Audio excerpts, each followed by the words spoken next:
अगर मैं आपसे ये कहूँ कि आप सिर्फ 8,000 रुपए का इन्वेस्टमेंट करके 1 करोड़ से भी ज्यादा अमाउंट का रिटर्न पा सकते हैं, तो क्या आप यकीन करेंगे?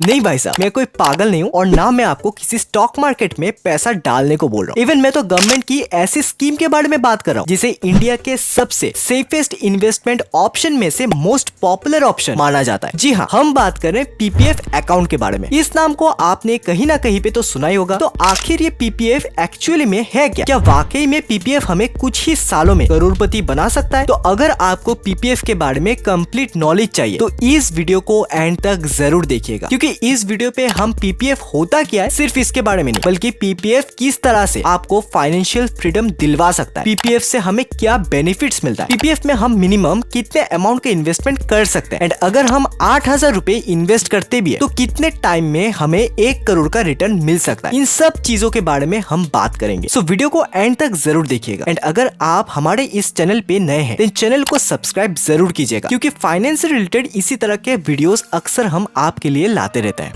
So now what is PPF? PPF यानी कि पब्लिक प्रोविडेंट फंड। इसे इंडिया के सबसे पॉपुलर इन्वेस्टमेंट प्लान्स में से एक माना जाता है। अब जरूरी तो नहीं कि हर पॉपुलर चीजें अच्छी भी हो, तो फिर इसमें ऐसी क्या खास बात है जो इसे इंडिया का मोस्ट पॉपुलर इन्वेस्टमेंट प्लान बनाता है? तो इसे जानने से पहले आपको एक नंबरिंग एग्जाम्पल देकर समझाता हूँ। अगर आप हर साल 1.5 लाख रुपए पीपीएफ अकाउंट पे इन्वेस्ट करते हैं तो करंट इंटरेस्ट रेट के हिसाब से आपको पीपीएफ के मैच्योरिटी होने पर यानी कि 15 साल के बाद 40,68,909 रुपए का रिटर्न मिलेगा। इंडिया में करंटली पीपीएफ पे इंटरेस्ट रेट हमें 7.1% का मिल रहा है, जो कि बाकी most safest investment options like FD से 1 से 1.5% ज्यादा है। तो क्या यही बस एक रीजन है जिसके लिए हमें पीपीएफ अकाउंट पे पैसे इन्वेस्ट करनी चाहिए? ऑब्वियसली नहीं, बल्कि पीपीएफ अकाउंट के और भी कई सारे मेजर बेनिफिट्स है जो कि इसे सबसे अलग, सबसे सेफेस्ट एंड एक best long term retirement plan बनाता है। नाउ पीपीएफ अकाउंट खोलने से हमें 4 मेजर बेनिफिट्स मिलता है। First benefit is it's a risk free investment. PPF scheme को फर्स्ट टाइम 1968 में national saving institute of finance ministry ने लॉन्च किया था। एंड पीपीएफ स्कीम को लॉन्च करने के पीछे गवर्नमेंट का मेन मोटिव था लोगों के ओल्ड एज के टाइम उनकी इनकम को और इंक्रीज करना, उनके सेविंग्स को, उनके पेंशन को और ज्यादा बढ़ाना, ताकि लोग अपने रिटायरमेंट के बाद भी फाइनेंशियल स्ट्रेस फ्री जिंदगी को जी सके। दूसरी तरफ इस स्कीम का टारगेट ऑडियंस एक और भी ग्रुप था जिन्हें स्टेबल रिटर्न के साथ रिस्क फ्री और हाई रिटर्न भी अर्न करना था। तो क्योंकि पीपीएफ स्कीम गवर्नमेंट बैक्ड होती है, जिसके चलते ये कम्प्लीटली रिस्क फ्री बन जाती है। Second benefit is it's a tax free investment, यानी कि 15 या 20 साल के पीपीएफ के मैच्योरिटी होने के बाद जितने भी अमाउंट का रिटर्न हमें मिलेगा एंड जितना भी इंटरेस्ट उस टाइम हम अर्न करेंगे, हमें गवर्नमेंट को उसमें से कोई टैक्स देने का जरूरत नहीं होता। इवन हमारे पीपीएफ के मैच्योरिटी होने से पहले ही अगर हम पैसे को निकाल ले तब भी हमें कोई टैक्स देने का जरूरत नहीं पड़ता। वहीं पे अगर हम दूसरे रिस्क फ्री इन्वेस्टमेंट ऑप्शंस की बात करें लाइक एफडीज की, तो वहां पर हमें हमारे अर्न किए गए इंटरेस्ट पर टैक्स देना पड़ता है। हालांकि कुछ टैक्स फ्री एफडीज भी होती है, बट वहां पर हमें मिनिमम 5 साल का लॉक इन पीरियड मिलता है। अब लॉक इन पीरियड तो पीपीएफ में भी होता है, बट पीपीएफ में मिलने वाले इंटरेस्ट रेट बेटर होता है as comparison to fixed deposit. Now अगर आपको एफडीज पर ज्यादा इंटरेस्ट चाहिए देन आप हमारे इस वीडियो को जाके देख सकते हैं, जहाँ पे हमने इंडिया के कुछ बेस्ट एफडीज के बारे में बात किया जो आपको रिटर्न हाईएस्ट इंटरेस्ट रेट के साथ देता है। Third benefit is tax rebate under section 80C। So section 80C में हमें अप टू 1.5 लाख रुपए के इन्वेस्टमेंट पे इनकम टैक्स रिबेट मिलता है। यानी कि गवर्नमेंट कहता है अगर हम 1.5 लाख रुपए एनपीएस, लाइफ इंश्योरेंस प्रीमियम या फिर पीपीएफ जैसे स्कीम्स पर इन्वेस्ट करते हैं तो हमें अप टू 1.5 लाख रुपए के इन्वेस्टमेंट पे कोई टैक्स देने का जरूरत नहीं होता। यानी कि पीपीएफ में भी अगर हम ईयरली 1.5 लाख रुपए इन्वेस्ट करते हैं तो अंडर सेक्शन 80C हमें टैक्स रिबेट मिल जाता है। Fourth benefit is loan against PPF. अगर हमें फ्यूचर में किसी इमरजेंसी सिचुएशन पे बैंक से लोन चाहिए देन ऑन दैट केस हम हमारे पीपीएफ अमाउंट के अगेंस्ट बैंक से हम लोन ले सकते हैं। हालांकि ये लोन हमें बैंक से तभी मिलेगा अगर हम पीपीएफ अकाउंट एक्टिवेट होने के 3rd ईयर से लेकर 6th ईयर के एंड होने के बीच में लोन के लिए अप्लाई करते हैं। तो अब इतना तो समझ आ गया, लेकिन हम पीपीएफ में कितने अमाउंट का इन्वेस्टमेंट और कितने टाइम के लिए कर सकते हैं? सो मिनिमम 500 रुपीज से लेकर हम अप टू 1.5 लाख रुपीज पर फाइनेंशियल ईयर डिपॉजिट कर सकते हैं। एंड अगर हम 1.5 लाख के ऊपर डिपॉजिट करते हैं तो उस पे हमें कोई इंटरेस्ट नहीं मिलेगा। अब यहाँ पे हमें एक और बात का भी ध्यान रखना जरूरी है, दैट इज अगर अगर हम किसी माइनर के पीपीएफ अकाउंट पे भी पैसे डिपॉजिट करते हैं तो हमारा पीपीएफ अकाउंट प्लस माइनर का पीपीएफ अकाउंट दोनों का मिलाकर ही हम पर financial year up to 1.5 lakh रुपए का इन्वेस्टमेंट कर सकते हैं। लेकिन ये पैसे हम डिपॉजिट करेंगे तो करेंगे कैसे? सो हम कैश, ऑनलाइन, डिमांड ड्राफ्ट या फिर चेक्स के माध्यम से मंथली, क्वार्टरली, हाफ ईयरली या फिर एनुअल इंस्टॉलमेंट्स पर डिपॉजिट कर सकते हैं। एंड हर फाइनेंशियल ईयर पे हम मिनिमम 1 से लेकर मैक्सिमम 12 इंस्टॉलमेंट का ही डिपॉजिट कर सकते हैं। नाउ पीपीएफ पे हमें करंटली 7.1% का इंटरेस्ट रेट मिल रहा है, जिसके बारे में हमने ऑलरेडी वीडियो के स्टार्टिंग में ही जान लिया। But the important thing is that ये इंटरेस्ट रेट कैलकुलेट कैसे होता है। सो पीपीएफ में इंटरेस्ट रेट का कैलकुलेशन मंथली कंपाउंडिंग बेसिस पर होता है, यानी कि आज के टाइम पे अगर टोटल इंटरेस्ट रेट 7.1% का चल रहा है तो इसे हम 12 महीने से अगर डिवाइड करेंगे तो रिजल्ट आएगा 0.59%। एंड यही इंटरेस्ट रेट हर महीने हमारे डिपॉजिट अमाउंट पर कंपाउंडिंग होती रहेगी। अब यहाँ पे एक और बात का भी ध्यान हमें रखना चाहिए, दैट इज पीपीएफ अकाउंट पे हर महीने के 5 तारीख से पहले ही हमें अमाउंट डिपॉजिट कर देनी चाहिए। अब ये कोई शुभ मोड़ तो नहीं है, लेकिन इसके पीछे एक इंटरेस्टिंग रीजन जरूर है। दरअसल पीपीएफ पे इंटरेस्ट रेट की कैलकुलेशन महीने के लोएस्ट बैलेंस पर होती है, इन बिटवीन 5th डे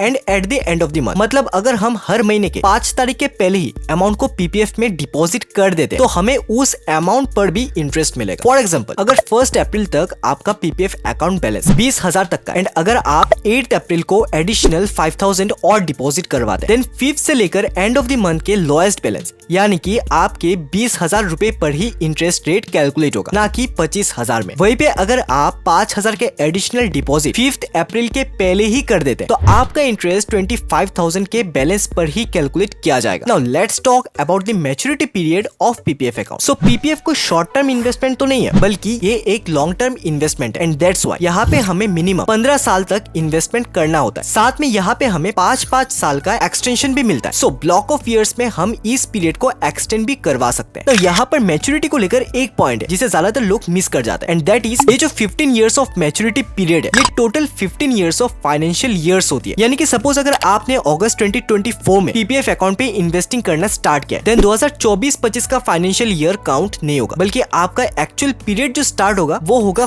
1 अप्रैल 2025 से एंड ये मैच्योरिटी पीरियड जाके एंड होगा 31 मार्च 2040 में। एंड एज पर रूल अपने पीपीएफ अकाउंट का कंप्लीट बैलेंस उसके मैच्योरिटी होने के बाद ही विथड्रॉ कर सकता है along with the total interest amount that has been earned।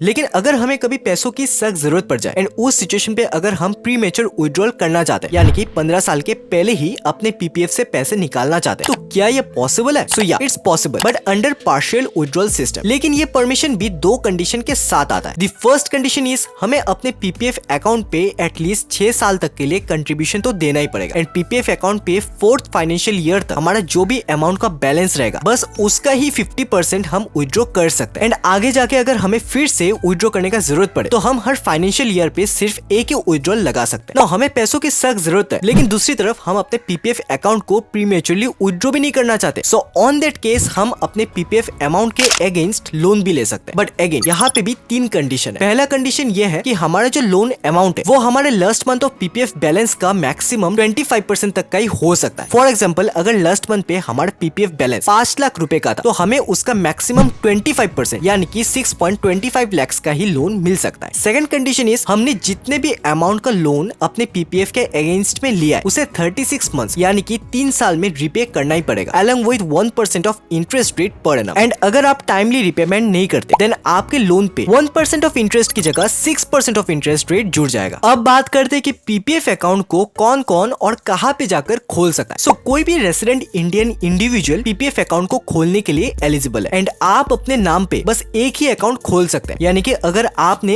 एक बैंक पे एक अकाउंट खोला है तो आप दूसरे बैंक पे जाके दूसरा पीपीएफ अकाउंट नहीं खोल पाएंगे, लेकिन हाँ आप उस अकाउंट को किसी अपने के नाम ट्रांसफर जरूर करवा सकते हैं। सेकंड पॉइंट इज अगर आप किसी माइनर के बिहाफ में अकाउंट ओपन करवाना चाहते हैं एंड उसमें पैसे डिपॉजिट करवाना चाहते हैं तो वो भी आप ऑब्वियसली कर सकते हैं, बट माइनर अकाउंट को कोई पेरेंट ही बस ऑपरेट कर सकता है। एंड थर्ड पॉइंट इज कोई भी एनआरआई अब नया पीपीएफ अकाउंट नहीं खोल सकता। एंड अगर आप एनआरआई स्टेटस होने से पहले ही पीपीएफ अकाउंट को खोल चुके हैं देन ऑन दैट केस आप अपने पीपीएफ अकाउंट को 15 इयर्स के लिए ऑपरेट तो कर सकते हैं, बट उसे आप एक्सटेंड नहीं कर पाएंगे, वो अकाउंट ऑटोमेटिकली डीएक्टिवेट हो जाएगा। अब सवाल ये भी आता है कि हम पीपीएफ अकाउंट को आखिर ओपन करें तो करें कहाँ पे? सो हम पीपीएफ अकाउंट को या तो पोस्ट ऑफिस में जाकर ओपन करवा सकते हैं या फिर कोई भी ऑथराइज्ड पब्लिक सेक्टर बैंक या प्राइवेट सेक्टर बैंक में ओपन करवा सकते हैं। अभी आप मुझसे पूछ सकते हैं कि सर जी आपने तो बताया था हम 8,000 इन्वेस्ट करते हैं तो इन रिटर्न हमें 1 करोड़ मिलेगा, तो वो कैसे पॉसिबल है? तो देखिए ये डायरेक्टली पॉसिबल तो नहीं है, लेकिन अगर आप 15 साल के मैच्योरिटी पीरियड के बाद अगर 5-5 साल करके 3 बार मैच्योरिटी पीरियड को एक्सटेंड करते हैं, that is 30 years of maturity period को रखते हैं, तो आज के डेट के इंटरेस्ट रेट के हिसाब से आपको ऑब्वियसली 1 करोड़ से भी ज्यादा अमाउंट का रिटर्न तो मिलेगा ही मिलेगा। एंड इसका कैलकुलेशन भी हम देख लेते हैं। तो इसके लिए मैं यहाँ पे इस्तेमाल कर रहा हूँ ग्रो का पीपीएफ कैलकुलेटर का, बट ऑब्वियसली ये कोई स्पॉन्सर वीडियो नहीं है, आप अपने हिसाब से कोई भी पीपीएफ कैलकुलेटर का इस्तेमाल कर सकते हैं। तो करंटली हमें 7.1% का इंटरेस्ट रेट पीपीएफ अकाउंट से मिल रहा है। एंड अगर हम साल का 1 लाख का अमाउंट यानी कि मंथली 8,333 रुपीज पीपीएफ पे डिपॉजिट करते हैं अगले 30 सालों के लिए, तो 30 इयर्स के बाद हमें लगभग 1 करोड़ 3 लाख रुपीज का रिटर्न मिलेगा। एंड अगर हम 1 लाख के जगह 1.5 लाख यानी कि महीने के 12,500 का इन्वेस्टमेंट करते हैं, तो 25 साल के बाद हमें लगभग 1 करोड़ 3 लाख 8,000 रुपए का रिटर्न मिलेगा। एंड अगर हम सेम अमाउंट का इन्वेस्टमेंट 25 साल के जगह 30 सालों के लिए करते हैं, तो हमें 1 करोड़ 54 लाख एंड 50,000 रुपीज का रिटर्न मिलेगा। बट बात यहाँ पे कंसिस्टेंसी ऑफ इन्वेस्टमेंट का है। अगर आप पीपीएफ पे कंसिस्टेंटली 25 से 30 सालों के लिए इन्वेस्टमेंट करते हैं, देन ऑब्वियसली आप यहाँ से 1 करोड़ से भी ज्यादा अमाउंट का रिटर्न लेकर जा पाएंगे। सो ये था हमारा आज का वीडियो जहाँ पे हमने पीपीएफ के बारे में कंप्लीट डिटेल्स आप सभी के साथ शेयर किया। अगर आपके मन में कोई भी सवाल है तो आप मुझे नीचे कमेंट करके जरूर पूछ सकते हैं। एंड वीडियो अगर इन्फॉर्मेटिव लगा तो एक लाइक देना तो बनता है बॉस।